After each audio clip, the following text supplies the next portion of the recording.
Hello लाडक्या बहिणींनो आणि लाडक्या ताईंनो, मुख्यमंत्री माझी लाडकी बहीण योजना या संदर्भात जर 20 तारखेला जी येऊन सुद्धा सरकारने काल 21 मेला वितरण सुरू केलं नसेल, तर मग ज्या बहिणींना आतापर्यंत पैसे भेटलेले नाहीये मार्च आणि एप्रिल हप्त्याचे, तर त्या आता अपात्र झालेल्या आहे का?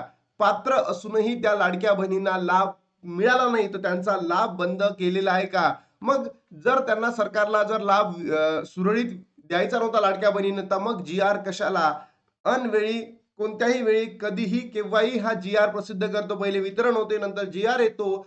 तर का लाडक्या बहिणींना का बरं त्यांनी एक संभ्रमात ठेवलेला आहे, की आल्यानंतर तुम्हाला वितरण करतो. त्या मध्ये 10 तारखेच्या आत सगळ्यांनी आम्हाला पैसे द्यावे. सोबतच एस-सी, एस-टी कम्युनिटीसाठी, अनुसूचित जाती जमातीसाठी आम्ही वितरण करणार आहोत. अशा का लाडक्या बहिणींना एक संभ्रमामध्ये ठेवावं, रुमर्स पसरावे?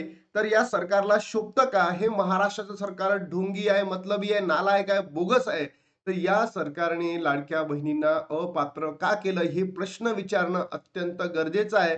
अन्यथा लाडक्या बहिणींनो, ज्याही बहिणी अपात्र ठरलेल्या आहेत या महिन्यामध्ये, तर पुढच्या महिन्यांमध्ये तुम्ही सुद्धा अपात्र ठरू शकता. ज्या बहिणी आता पात्र ठरल्या, त्यांना लाभ भेटलेला आहे, तर म्हणून तुम्ही आवाज उठवणं गरजेचं आहे. तुम्ही प्रत्येक डिपार्टमेंटमध्ये जाऊन प्रश्न विचारणं गरजेचं आहे. आणि जर लाडक्या बहिणींनो, जर या या सरकारला, या नालायक सरकारला जर आपण प्रश्न विचारले नाही, तर हे कधीही काहीही करू शकतं. म्हणून समजून घ्या, या वेळेसचा हप्ता आला नाहीमुळे लाडक्या बहिणींच्या मनामध्ये भयंकर आक्रोश निर्माण झालेला आहे. तुम्हाला काय वाटतं नक्की कमेंट बॉक्समध्ये सांगा. बघा लाडक्या बहिणींनो, मी काही प्रश्न काढलेले आहेत या सरकारसाठी. या प्रश्नांचे उत्तरे या प्रश्नांचे उत्तरे सरकारने द्यावे म्हणजे द्यावे, द्यावे म्हणजे द्यावे. ते मग महाराष्ट्राच्या मुख्यमंत्र्यांनी द्यावे किंवा महाराष्ट्राच्या ज्या आदितीताई तटकरे आहेत यांनी द्यावे. कारण आदितीताई तटकरे स्वतः महिला असून या महिलांच्या समस्या समजून घेत नाही आहेत. तर समजून घ्या, या महाराष्ट्रामध्ये या बहिणींचा वाली कोण? महाराष्ट्रामध्ये जे ही गोरगरीब लोक आहेत त्यांचा वाली कोण असणार आहे?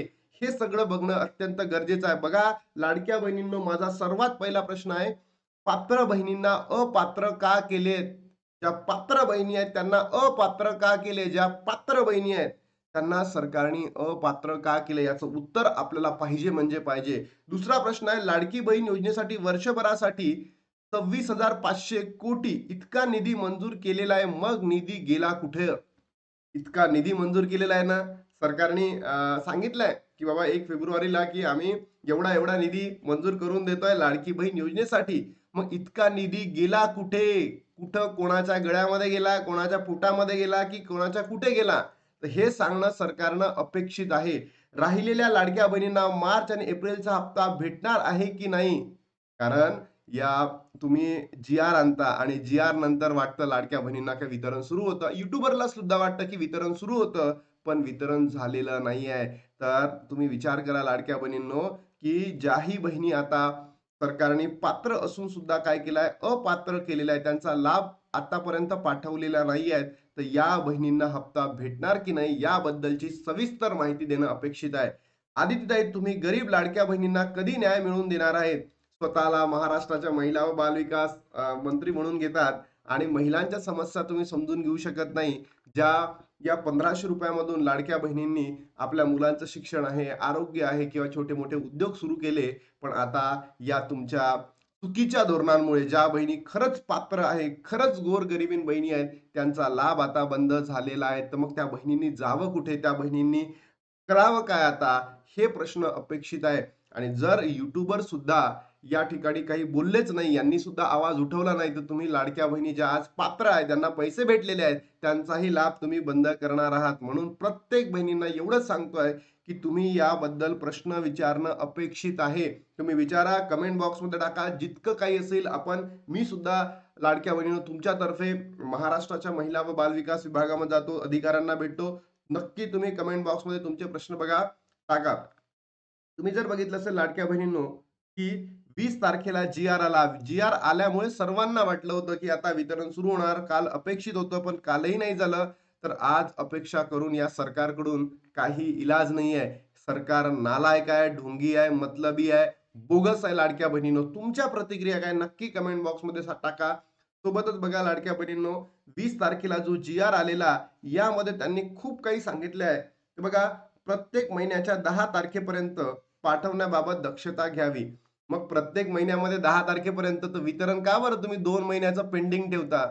इतकं बोगस का? इतकं म्हणजे लाडक्या बहिणींना म्हणजे या महाराष्ट्रातील जनतेला मूर्ख बनवण्याचं काम तुम्ही का करता? इथे लिहिलं ना, प्रत्येक महिन्याच्या 10 तारखेपर्यंत पाठवण्याबाबत दक्षता घ्यावी आणि वितरण बघा लाडक्या बहिणींनो कधी होतं आपल्याला. सोबतच बघा विभागाने अनुसूचित जातीच्या नवबुद्ध प्रवर्गातील महिला लाभार्थी संख्या उपलब्ध करून देण्यात यावी. तसेच अनुसूचित जाती व नवबुद्ध प्रवर्गातील घटक कार्यक्रमांतर्गत उपलब्ध करून देण्याबाबत येणाऱ्या निधीचा विनियोग अनुसूचित जातीच्या नवबुद्ध प्रवर्गातील लाभांकर्त्यास होईल याबाबत दक्षता घ्यावी. मग या बहिणींचा लाभ का बंद केला? इथे तुम्ही लिहत आहात तर त्या बहिणींना वाटतं की आज नाही उद्या भेटेल, उद्या नाही परवा भेटेल. पण गेल्या 2 महिन्यापासून आता तिसराही महिना संपत आहे. तिसरा महिना संपायला फक्त 8 दिवस बाकी आहे.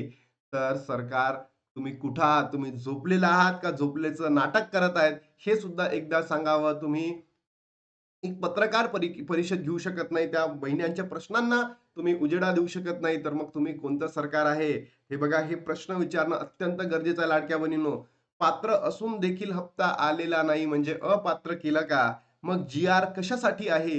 यावेळेसचा हप्ता आला नाही म्हणून खरंच तुम्हाला तुमच्या मनामध्ये आक्रोश निर्माण झालाय का? नक्की कमेंट बॉक्समध्ये सांगा.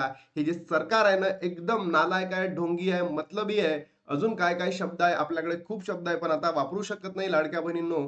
पण या ठिकाणी तुमचा आक्रोश येणं अपेक्षित आहे. जर तुम्ही आक्रोश आणलात तरच लाडक्या बहिणींनो आपले जे हे पुढच्या जे हप्ते आहेत ते सुद्धा सुरळीत राहील किंवा ज्या बहिणींना आता आता हप्ते भेटले त्यांचेही हप्ते भेटतील. तर या ठिकाणी तुम्ही आवाज उठवणं अपेक्षित आहे, गरजेचं आहे. तर तुम्ही महाराष्ट्राच्या जिल्ह्याच्या ठिकाणी असलेले महिला व बाल विकास असेल किंवा चाइल्ड डेव्हलपमेंट विभाग असेल आपल्या तालुका लेव्हलवर किंवा ग्रामपंचायत असेल, तुम्ही तिथे जाऊन प्रश्न विचारणं अपेक्षित आहे म्हणजे आहे.